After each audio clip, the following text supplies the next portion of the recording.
mudah-mudahan namanya nggak salah. Ya. Beliau juga mu'alaf dan mantan penginjil dari generasi akhir zaman Singa Yehusa atau Lover Care Ministry. Apakah sudah hadir Mas Haninya? Mas Hani, ada ya? Oke. Ya, mari kita sambut teman-teman Mas Hani Kristianto. Ini pakai ini nggak apa-apa? Ya. Ini mantan penginjil ya. Assalamualaikum warahmatullahi wabarakatuh. Waalaikumsalam warahmatullahi wabarakatuh. Aduh, ini paling enak mainnya. Ya, alhamdulillah kita ada di sini sama-sama semua. Terima kasih sudah datang ke sini. Kami datang ke sini karena Allah dan semoga kami juga berguna untuk syiar Islam. Amin. Apa yang mau diobrolin nih, Mas? Latar belakang, kemudian apa nih latar belakang penginjil tadi itu mungkin juga belum pada ngerti penginjil. Saya seharusnya kalau mungkin orang udah tahu lihat di YouTube saya atau di ketik nama saya. Wah ini. Ya, Hani Kristianto di So YouTube eksis, ya? sudah ada.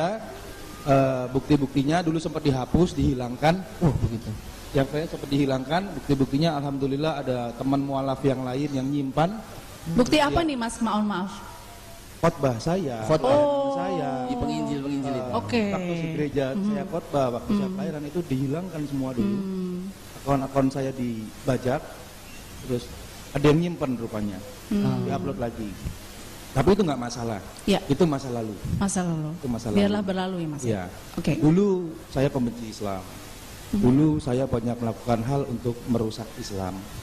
Kalau boleh tahu sudah berapa orang yang diinjilkan Mas? Cukup banyak. Berapa? Saya nggak ngerti jumlahnya, tapi cukup Oke. banyak dan salah satunya sudah menjadi istri saya. Hadir nggak malam ini Mas? Istri saya adalah seorang muslimah Ah. yang saya murtadkan menjadi Kristen, membantu saya dalam pelayanan, dan akhirnya sekarang menjadi istri saya Islamkan kembali. Itu salah satunya. Cuman bukan itu poinnya. Mualaf itu seharusnya yang saya perhatikan selama hampir setahun saya gabung dengan Coach Stephen. Iya. Mualaf ini merupakan salah satu bukti bahwa kebenaran Islam itu ada di situ. Karena yang masuk Islam biasanya dari non-muslim, dari kafir maksudnya, bukan non-muslim. Kalau non-muslim nanti bisa mirip sama muslim. Mantap ini, kafir ya. Selain muslim, kafir. Kafir, baik. Jadi mereka bukan orang-orang yang dikasih sembako masuk Islam, bukan. Ya, dikasih bantuan masuk Islam, bukan. Tapi mereka adalah orang-orang yang alhamdulillah mau berpikir, alhamdulillah mau mempertaruhkan segala-galanya. Karena hal yang tidak mungkin sebelum masuk Islam. Sekedar cerita kenapa saya masuk Islam gitu, orang tanya-tanya, Iya, ada dasar-dasar pemikiran. Ya, itu yang ditunggu-tunggu tadi. Ya, dasar-dasar pemikiran waktu itu selama berpuluh-puluh tahun saya penginjilan. Saya dididik menjadi seorang martir. Lalu berpikir pada satu hari, saya pelajari Injil dan semua ahli kitab ataupun semua orang-orang yang mengerti Injil sebenarnya tahu banyak kejanggalan di situ. Tapi saya mau cerita kita buktikan satu hal aja yang gampang-gampang aja. Hanya Islam, saya ulangi ini ya, hanya Islam yang Allahnya nggak kelihatan. Yang kelihatan. Coba agama lain ada kan? Saya nggak mau sebut agamanya nanti dibilang menista, ya kan? Tapi Tuhannya kelihatan semua. Iya betul. Ada wujudnya ya Mas Ada ya? wujudnya. Dan buktikan Islam itu Allahnya nggak kelihatan. Jangan Allahnya, Rasulnya nggak kelihatan fotonya. Ya. Kalau foto Nabi yang lain mereka bikin gambarnya, kita tidak. Kita tidak bilang itu muka Nabi Isa. Itu yang membuat Mas berkesan sekali. Enggak. Lalu saya mencari. Apa kok? Namanya Saya juga mencari- ngobrol bareng mualaf. Iya. Masalah. Terus, terus kita cari salahnya Islam. Oke. Kesalahan Islam, jadi saya mau ada di sini untuk bisa berbagi, untuk kita sama-sama bisa berubah. Betul. Dulu saya bilang saya cinta kepada yang saya sembah. Hari ini saya pernah bilang saya cinta Allah, saya cinta Rasulullah. Semua cinta Allah, semua cinta Rasulullah di sini. Yang nggak cinta Allah angkat tangan coba. Yang nggak cinta Rasulullah angkat tangan. Pertanyaan saya, betulkah kita cinta Allah dan Rasulullah? Insya Allah benar. Insya Allah. Apa yang sudah kita lakukan untuk Islam? Sama Pak tanyanya Pak. Jangan. Apa yang sudah kita lakukan untuk Islam? Apa yang sudah kita lakukan untuk Rasul, untuk Allah? Apa? Kelemahan Islam, tidak peduli dengan saudaranya. Kelemahan Islam, tidak membantu saudaranya yang susah. Kelemahan Islam, masih banyak lagi kalau mau saya sebut. Mari berubah. Karena itulah pola yang kita pakai. Karena itulah kami berani memberikan sembako, kami berani memberikan uang sekolah, kami berani berikan dokter. Apa yang Anda perlukan kami berikan waktu itu. Karena saudara Anda tidak peduli dengan Anda. Karena itu sabda Rasul. Pada satu hari kita seperti sampah di bawah ombak, buih di bawah ombak. Dicabut rasa takut dalam hati mereka kepada kita. Kita banyak di sini, tapi mereka tidak takut. Betul kan? Karena kita lebih cinta diri kita sendiri. Betul? Mari kita muhasabah diri di sini. Betulkah kita selama ini cinta dengan saudara kita? Betulkah selama ini kita cinta dengan Islam? Atau hanya kata-kata di udara belaka? Hanya ngomong, saya cinta Islam, saya cinta Rasul, saya cinta Allah, Islam hidup dan matiku. Buktikan saudara. Karena saya menemukan selama sebulan ini, sebetulnya tim Jogja sudah menemukan juga. Saya menemukan satu masjid kosong, tidak berpenghuni. Masjid tidak ada azan. Saya punya bukti video, saya punya bukti mulai pagi sampai malam. Dan bukan cuma saya, banyak orang datang. Sekelilingnya Islam. Astagfirullahaladzim. Masjid mana itu ya? Rasulullah bilang, ada masa satu hari Islam tinggal namanya saja. Masjid-masjid kosong, Al-Quran sudah tidak ada lagi. Itu ada bunyi seperti itu. Dan saya berharap, ya Allah, izinkan saya mati kalau itu terjadi, syahid di jalan Allah. Saya nggak suka, saya nggak mau. Saya yakin ini bukan akhir zamannya Islam. Belum. Karena begitu banyak orang yang masih baik. Karena Islam bukan terletak pada saya seorang mualaf.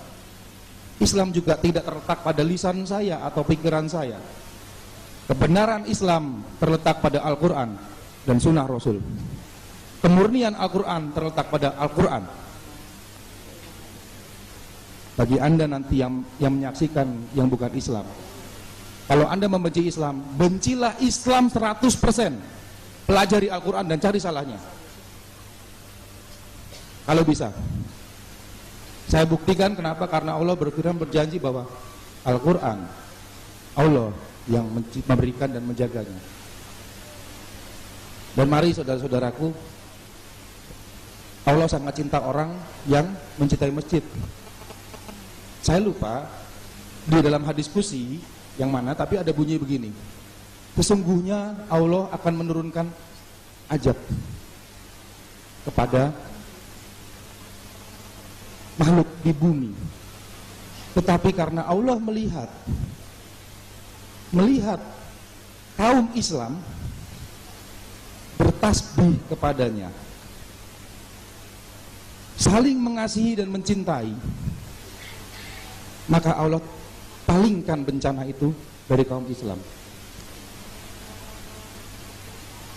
Satu hal yang paling ditakuti oleh mereka-mereka pembenci Islam adalah jika Islam bangkit dalam persaudaraan ukhuwah Islamiyah, jika Islam saling mencintai satu dengan yang lain, jika Islam tidak lagi mempersoalkan hal-hal yang tidak perlu dipersoalkan.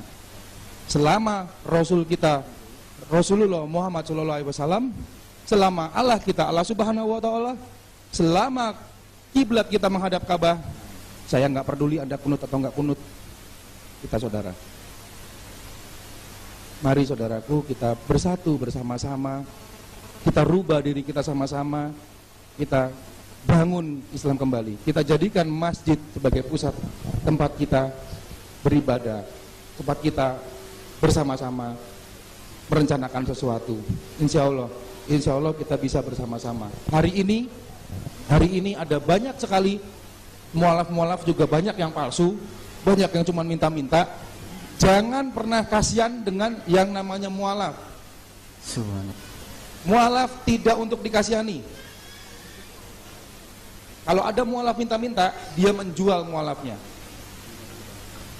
Dan jangan dibantu. Kalau ada mualaf mengeluh-mengeluh, jangan dibantu. Mungkin banyak yang sudah menyaksikan bulan 3 saya terusir dari rumah. Uang di kantong tinggal 135.000. Saya tidur di pinggir Masjid Darussalam dengan 2 anak bayi yang umurnya masih 3 bulan dan 8 bulan yang lalu, berarti yang satu lagi setahun 11 bulan. Enggak, 13 bulan. 16 bulan. Karena bedanya 12 bulan. Iya. Saya beli nasi goreng, saya bilang itu saya sudah makan. Kami tidur di emper masjid. Dan saya minum air wudhu untuk minum. Dan Stephen, waktu itu saya belum siap apa-apa di MCI, ketua MCI mau kirim saya uang. Saya bilang saya nggak mau. Saya percaya Allah yang saya sembah adalah Allah yang luar biasa.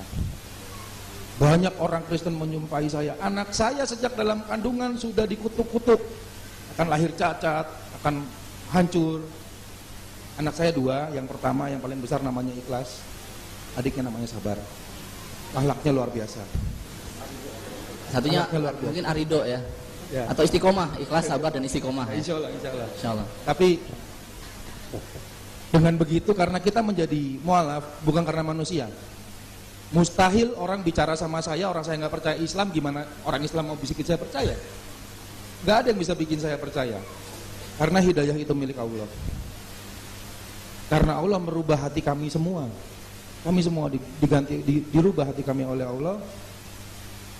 Dengan begitu, bagaimana seorang mualaf bisa membuktikan dan bagaimana kita bisa melihat bahwa Allah yang kita sembah ini Allah Azza wa Jalla, kalau dia tidak susah? Bagaimana kita bisa tahu kalau Allah yang kita sembah ini Rahman, Rahim, kalau dia tidak menderita? Justru di dalam penderitaan dan kesusahan itu, itulah saatnya Allah menolong seorang mualaf ataupun muslim ataupun muslimah. Dan sebagaimana hakikat hidup di dunia ini adalah penjara buat kita. Penjara dari hawa nafsu kita sendiri dan dari setan dalam diri kita sendiri. Dan kematian adalah hal yang terbaik untuk kita. Kematian adalah hadiah untuk kita. Berbeda dengan agama lain, janji-janji kebahagiaan yang diberikan berupa uang, harta. Menjadi pemimpin, menjadi pemenang. Seorang Islam menjadi tahanan dalam hidupnya oleh hawa nafsunya. Dan saya nggak bisa banyak bicara, tetapi hari ini banyak sekali terjadi saudara-saudara kita susah. Insya Allah, tapi saya nggak bawa videonya. Ada seorang mualaf, begitu dia masuk Islam, mukanya disiram pasir dan cabai, hari ini dia buta. Saya bersama pembinanya di Kuningan, Masya Allahnya saya ketemu, namanya Ko Andi. Dia, saya tanya, kok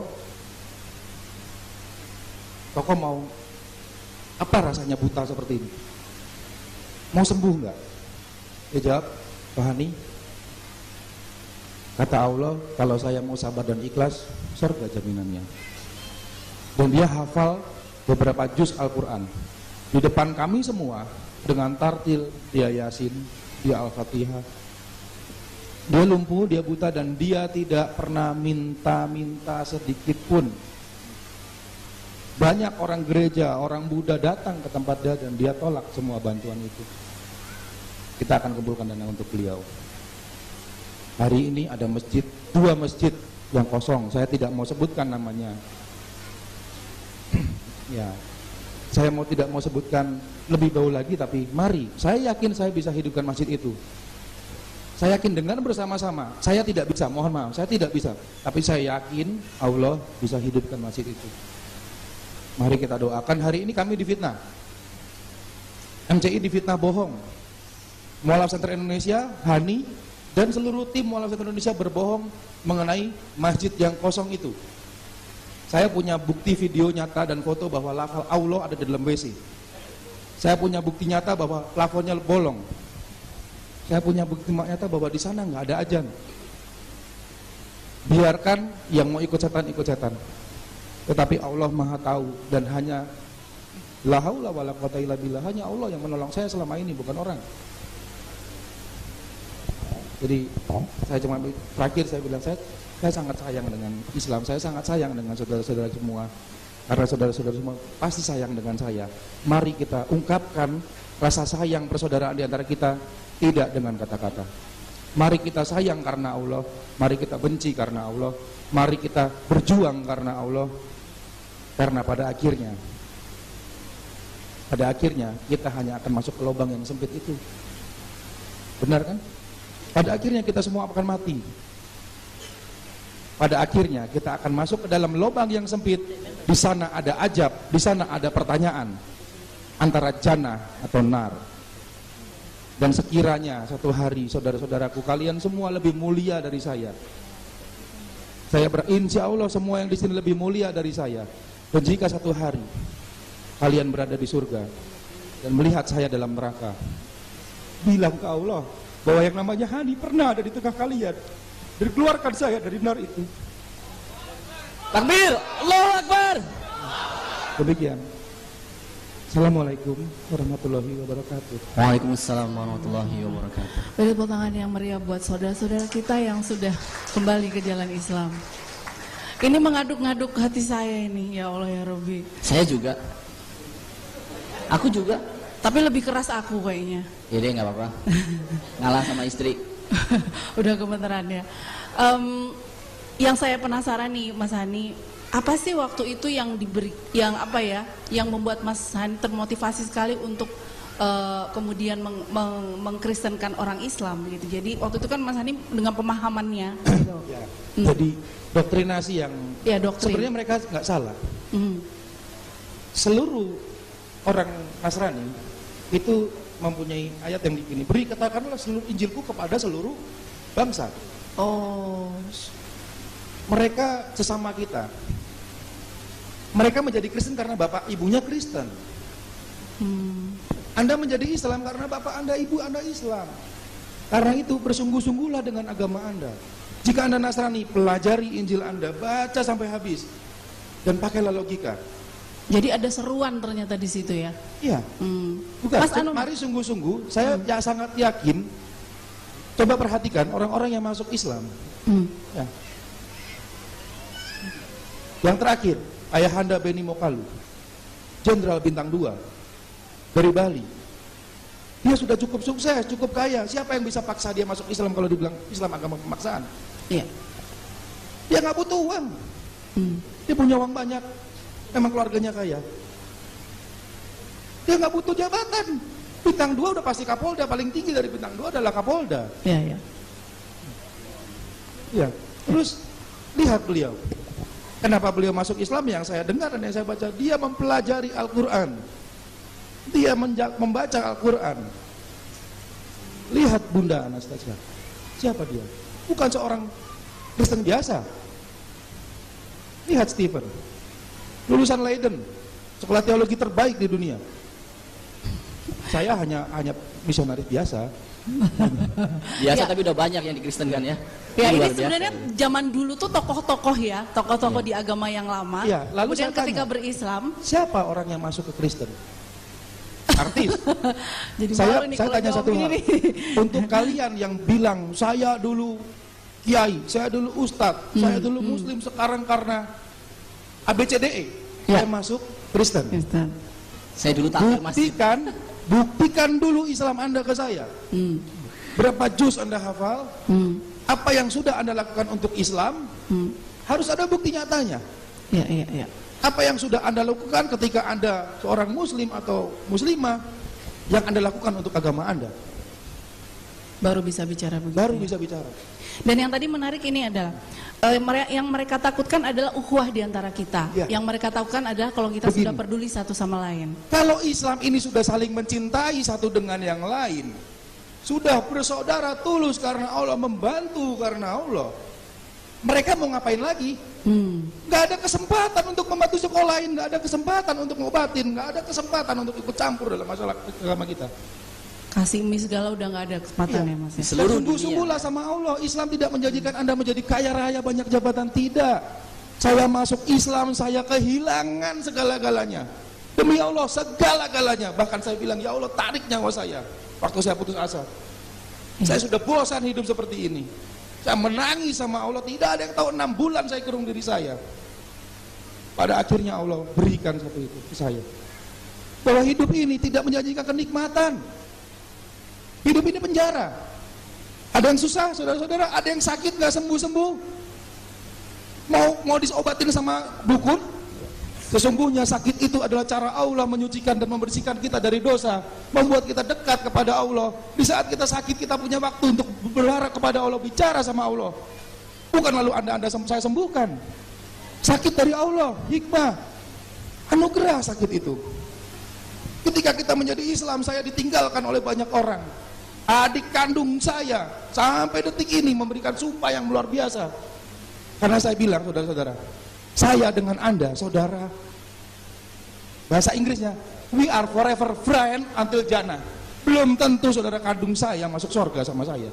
Takbir. Allahu Akbar. Tapi kita saudara sampai akhirat.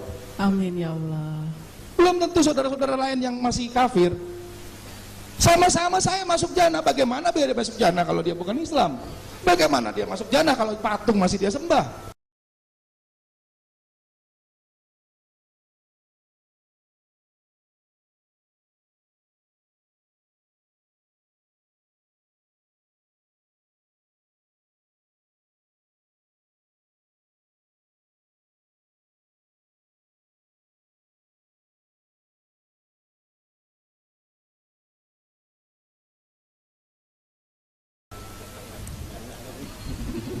Tuhannya masih kelihatan ya Mas ya? Iya, kalau Tuhannya bisa saya lihat. Ya, bisa saya kabar, sedangkan mukanya nggak tahu yang mana. Ya.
do, it's interesting because you see this confusion here.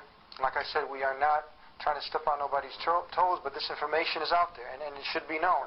Now, what we have in the verbatim Word of God, the Quran, which is kept intact since it was revealed, memorized by millions all over the world, you have a verse in there that God Almighty, Allah, is saying that woe to those that write the book with their hands and gain a miserly price. Woe to them for what their hands do write.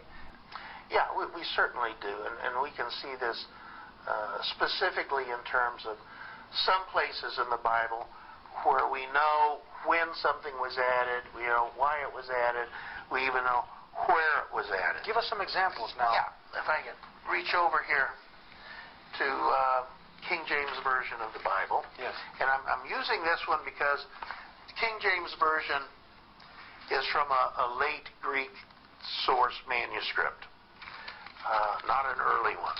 And this is what you'll find in the King James Version.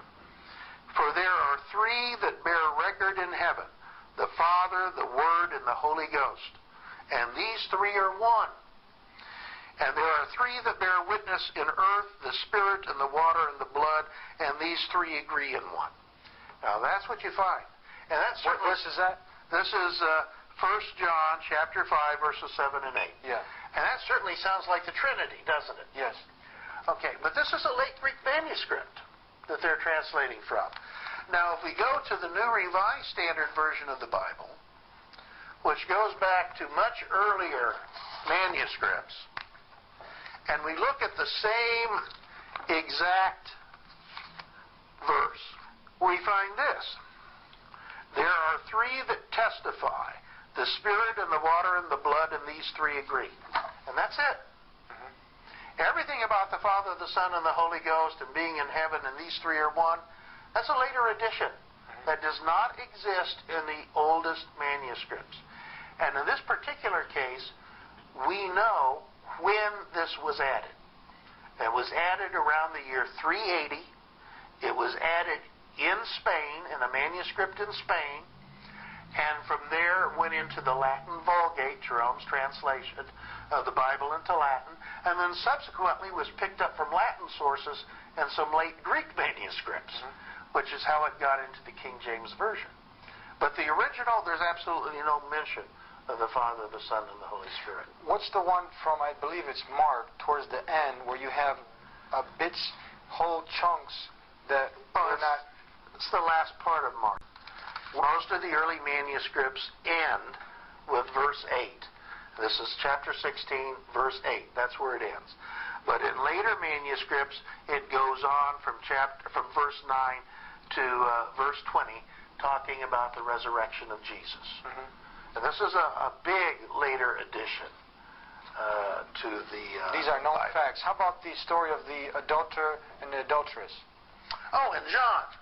Yeah. Doesn't exist in the earliest manuscripts. The one where Jesus says, how does it go? He said, those without sin cast the first stone. Yeah.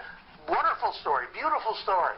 The entire chapter is a later addition. Doesn't exist in the earliest manuscripts that we have. I mean, this is something profound. I mean, it's amazing. Any sincere person, what should he do now? What does he do? He's confused. You've confused some people. Some people knew it from the get-go. I mean, where do we go from here now? Well, a person needs to study. And this is what I would advise any Christian to do. Study your Bible and study a good translation of the Bible. And the one I would recommend is the New Revised Standard Version, because it does go back to some of the earliest manuscripts that we have. And then get a good Bible commentary, one that's done by scholars, such as the Interpreter's one-volume commentary on the Bible, published around 1974, I think it was, or 1971. Study these. There's no substitute for study. Become familiar with your own Scripture. And as many converts to Islam have discovered, by studying the Bible, this was actually one of the things that led them to Islam.